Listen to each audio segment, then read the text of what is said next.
अजितदादा असतील, आपले जुन्नर तालुक्याचे दमदार आमदार, आम्हाला वाटत नाही शेत काही आमदार आहेत का नाही, त्याचा आम्हाला फरक पडत नाही. कारण आम्ही जेव्हा जाऊ तेव्हा शेत आमचं काम करतात ना, त्यामुळे आम्हाला त्याच्याशी संबंधच नाही. आम्ही तिथे गेल्यानंतर आपलं काम होतं, बस विषय संपला. त्यामुळे शेतचं आमच्या गावातही खूप छान काम आहे.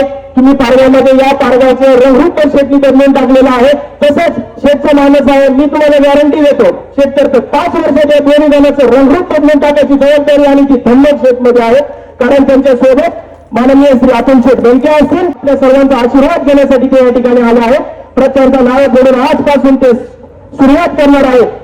त्यांच्याकडून आपल्याला 5 वर्ष घ्यायचे, त्यामुळे आपल्याला त्यांना 10 दिवस द्यायला काहीच हरकत नाही असं माझं मत आहे. कारण ते करून दाखवणार आहेत, हे नाणं खणखणीत आहे आणि ते वाजणार आहे. त्यामुळे तुम्ही अजिबात मनात कोणी शंका आणायची नाही.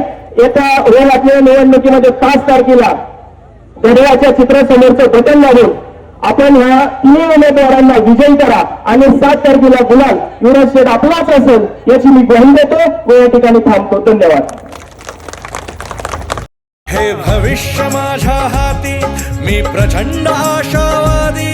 हे भविष्य माझ्या हाती, मी प्रचंड आशावादी.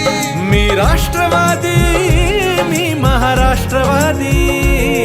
मी राष्ट्रवादी, मी महाराष्ट्रवादी.